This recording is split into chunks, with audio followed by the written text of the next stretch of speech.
Over the course of the previous two movies, we've animated a very classic, very simple walk cycle. What we're going to do in this movie is do a bit of cheating to save a bit of time. So one thing that we only have here is one hand. Let's give him two. One thing that I want to do is just clean the file up a little bit. So I'm going to color code all of my layers here. This will help. I'm actually going to color code the contacts in gray, the passing positions. I'm going to hold down Control or Option and select all those as red. And then we'll have the green ones will be green for the low point. Grass is on the ground, grass is low, blue is in the sky, blue is high. So that helps me to realize the low points, the passing positions, the contacts, the low, the passing, the high point of the contact. Now, the other thing that we need to do is just make this a bit bigger, and I'm going to duplicate the arm layer, right click, duplicate layer or mask, and drag that down to below the leg layer, call it arm, and I'm going to call this one arm left. So one thing that the arm does is it's going to swing in opposition to the right arm, so let's call that one the arm right. Go back to the arm left layer, make sure that we're on the correct layer, and I'm going to select this and hold down Alt or Option and drag to here to duplicate it, and then just delete from here through here, holding down Shift to select. Right click, remove keyframes, and I can click here, Shift and drag these to here, do the same thing here, right click and remove keyframes. Now if that's worked correctly, we have our arms in opposition. The scene is running too long for some reason, so I'm going to select this and say just play to number 25, and that'll shorten the scene to the right frame rate.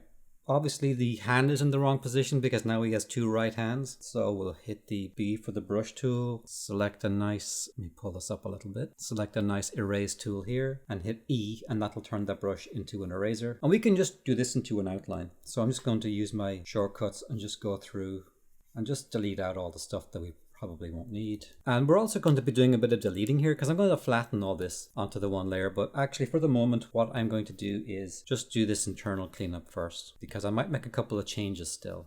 Okay, and at the start frame here, or this one, switch off the eraser and just draw in very carefully what that hand should look like, something like this. Probably do it on, I'll just do it on the main drawings. I'm not going to do it through the whole thing. So on this one here, same thing. We should be seeing the thumb here and there. That'll help us from not to get too confused. Again, this is a very quick, rough pass just to give us a sense of it.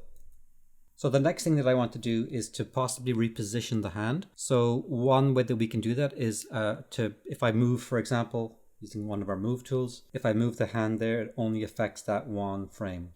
It affects it when it's been duplicated. So I've copied this frame from here to here, but it's not going to map that onto the rest of the timeline. So let's try a couple of things. We have this transform tool here. Let's see if that'll work. It does not. So there is a way to do this, and that way is a little convoluted, but it's not too bad. Right click on the layer we want to move. We go Add, Transform, Mask. Now we can apply a change to the transform mask. The beauty of this is, especially if you're coming from, say, a Photoshop background where you have smart objects, this is a non-destructive way to change this layer, to do things with it. So let's see if this will fit in with our workflow. So I'm going to see if I can grab it here using the Move a Layer tool. So let's just do an experiment with that. We can move the pivot to here, maybe make this hand just a little bit smaller. And you can see we have a keyframe here on our transform mask layer. And yeah, it looks like it has done it. In my experience, the transform mask can be a little glitchy sometimes, so be warned. You'll see what I mean as I start to try to erase it a little bit. So first things first, let's see about now collapsing this entire character onto one layer, because this is basically a reference layer and I'm pretty much happy with what we have. So let's start crunching things.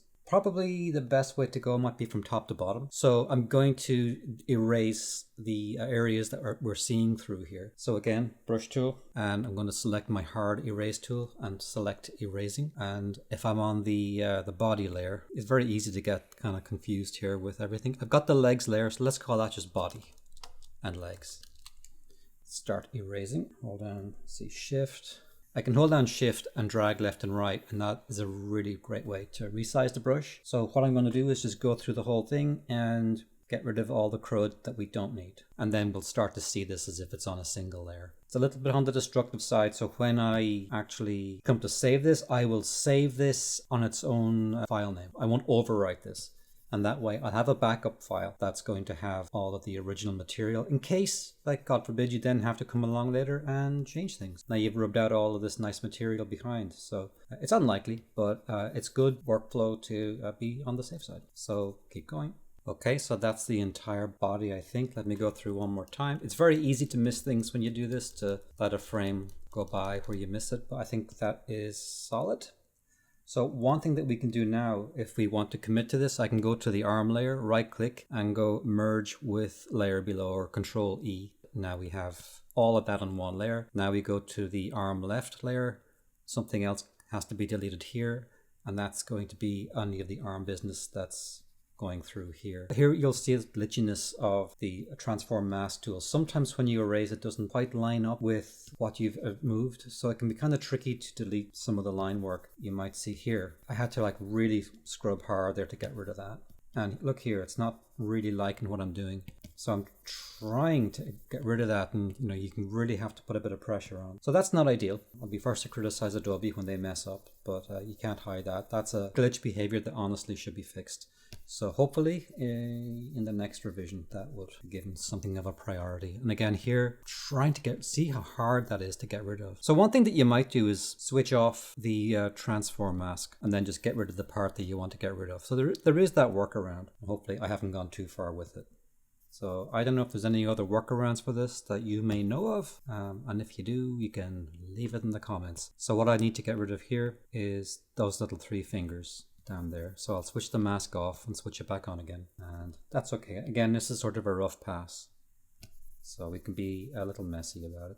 And I think we can maybe collapse this transform mask as well. So let me see if we can do that. Sort of old Adobe style. Maybe it'll turn it into like a rasterized layer. So right click, merge with layer beneath. And I think we still have, that might have squashed it, I think. So that'll be arm left. Yep, so it's gotten rid of that. So when you're ready to commit, that's probably a better workaround. And now we can just erase.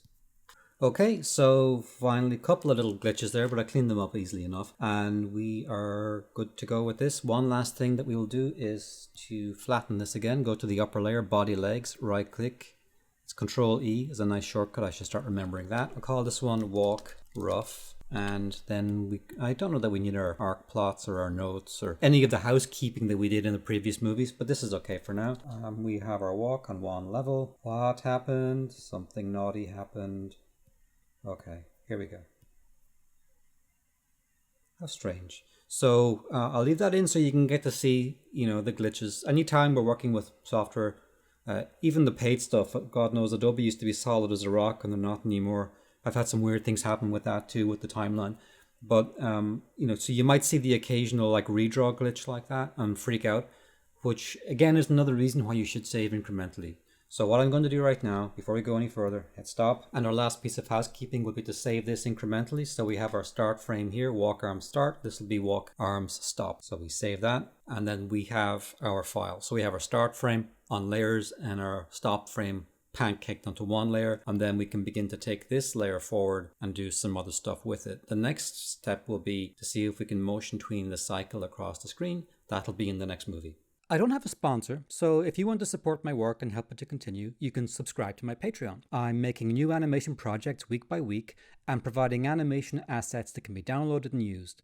I also have a very large collection of tutorials in the LinkedIn Learning Library covering animation and design, and I'm putting all the links to these in the notes below.